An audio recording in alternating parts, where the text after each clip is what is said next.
나왔다고요. 제대로 보세요. 보도하지 않았습니다. 자, 넘어가겠습니다. 다음 주제 넘어가겠습니다. 네. 자, 지금 이제 그 결국 이제 탄핵 선고가 어떻게 되는지가 이제 가까우니까 그럼 헌법재판관들이 그러면 심판정에서 선고 요지부터 읽느냐 아니면 주문부터 읽느냐를 보고도 이제 단 몇 초 만에 이게 전원일치냐 아니냐를 구분할 수 있다는데 이게 박근혜 전 대통령 때를 보면 선고 요지를 먼저 읽고 주문을 나중에 했는데 8대0 전원일치로 인용이 됐거든요. 네. 이번에는 어떻게 될 거라고 보시는지 두 분의 각자 예상을 좀 짧게 들어보겠습니다. 저는 우선적으로 이제 설명을 좀 하고 나중에 나오지 않을까. 저는 뭐 제 바람일 수도 있는데 지금 민주당이 이렇게 좀 어떻게 보면 마은혁 재판관을 소위 말해서 이렇게 압박하고 있는 이유는 뭐냐. 이른바 본인들이 원하는 숫자 6이 안 됐기 때문에 저는 잘 모르죠. 저도 뭐 지금 헌재에서 어떤 내용인지는 잘 모르지만 제 입장에서는 5대3으로 각 하나 기각이 나올 것 같다.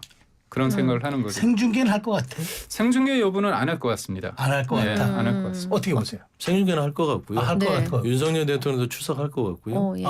그다음에 박근혜 전 대통령도 선거 직전까지는 5대3이었어요. 다들 그렇게 추측했고 네. 청와대 내부에서도 당시 그랬던 걸로 알려져 있고 추 후일담도 5대3으로 알고 있었다. 그리고 1시간 전까지 평결에 있어서 6대2였다가 1시간 전에 8대0으로 바뀌었다라는 게 이제 그 2017년도의 탄핵의 풍경이었잖아요. 그렇기 때문에 저는 박근혜 전 대통령보다 윤석열 대통령의 어떤 내란의 행위는 너무나 명확하기 때문에 이론이 있다고는 뭐 기대할 수는 없으나 최소한 편결에 있어서는 뭐 한 8대0 아니고서는 네. 나라의 국정원란을 처리하기 때문에 네. 네. 8대0 인용으로 갈 수밖에 없고 결국에는 그러면 이제 그 기사나 그동안의 패턴을 봤을 때는 선거의 이후부터 나오는 것이 당연한 결과 아닌가. 대통령 출석 가능성 어떻게 보세요? 저는 출석할 것 같습니다. 두 분 다 그런 생각도 일치하시네요. 네. 알겠습니다. 자, 민주당 일부 의원들이 대통령의 내란 외환죄로 파면되거나 형이 확정될 경우 대통령 소속 정당을 헌법재판소에 정당 해산 심판에 붙이고 선거의 후보자를 추천할 수 없도록 하는 정당법 개정안을 발의했습니다. 그러니까 만약에 조기 대선이 치러지게 될 경우에 국민의힘이 후보를 내지 못하게 하려는 거라고 지금 해석이 될 수밖에 없는데요. 이 부분은 민주당 내 사정을 잘 조승래 의원이 아시니까. 법안 발의했나 이 법안은? 박홍근 전 박홍근 의원이었을 네, 거예요. 네. 그런데 뭐 물론 이제 여러 가지 정치적인 의미를 담은 법률안 발의라고 보는데 아마 법사위 쪽에서 객관적으로 봐서는 여러 가지 좀 과잉이라든지 네. 과잉 금지라든지 뭐 그런 부분으로 따졌을 때 현실화되기는 쉽지 않을 것 같아요. 네. 근데 전례를 봤을 때 한교안 권한대행 때 이제 그 통합진보당을 정당 해산할 네. 때도 내란을 모의하고 발언을 했다는 자체만으로 위원장당을 통해서 법원에서 해산이 됐고요. 한 9년에 이제 실형 선고를 받았지요.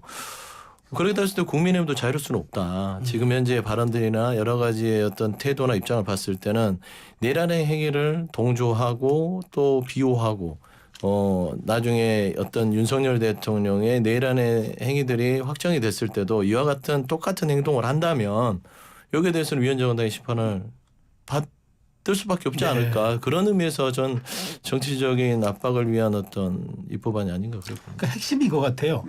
형이 확정될 경우 가장 빨리 치러지는 선거에 후보를 내지 못한다. 그러니까 이제 조기 대선이란 말이죠.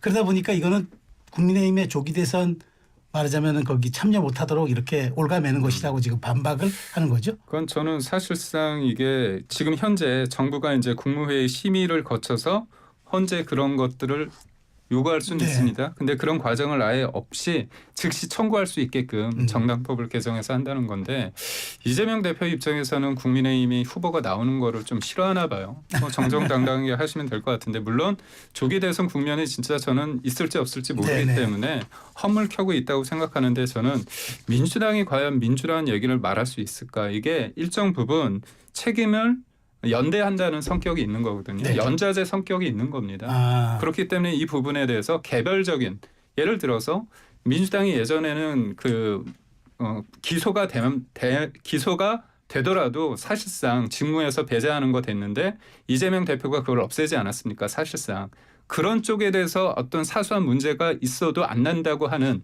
예전에 그 민주당이 바뀌었단 말이죠. 퇴행적으로 바뀌었는데 그 상황 속에서 본인들은 그런 거에 대해서 무시를 하면서 다른 정당의 문제가 있는데 한 개인의 문제를 전체 어떤 당과 결부시켜가지고 이거를 못하게 한다. 후보도 못 내게 하고 당을 없앤다. 그러니까 사실 저희가 계엄을 선포하고 났을 때 이재명의 민주당, 이재명 대표가 어떻게 할까 그런 생각을 했을 때 많은 사람들이 사실상 어떻게 보면 계엄 정당으로 올감해서 사실상 해산시키는 거 아니냐 그런 얘기가 좀 돌았어요. 그랬을 때 사람들이 야 이게 공산당도 아닌데 설마 그러겠어 그런 생각을 했는데 저는 뭐 어떤 취지에서 했는지는 이해는 가지만 좀 과해도 너무 과했다는 생각이. 아니 안 될 것 같다고 아까 말씀하셨는데도 왜 하는 거예요? 안 될 것 같은데. 아니 될 수도 있다니까요. 제 개인적으로는 법사위에서 봤을 땐 과잉 금지 등을 좀 덜어내고 네.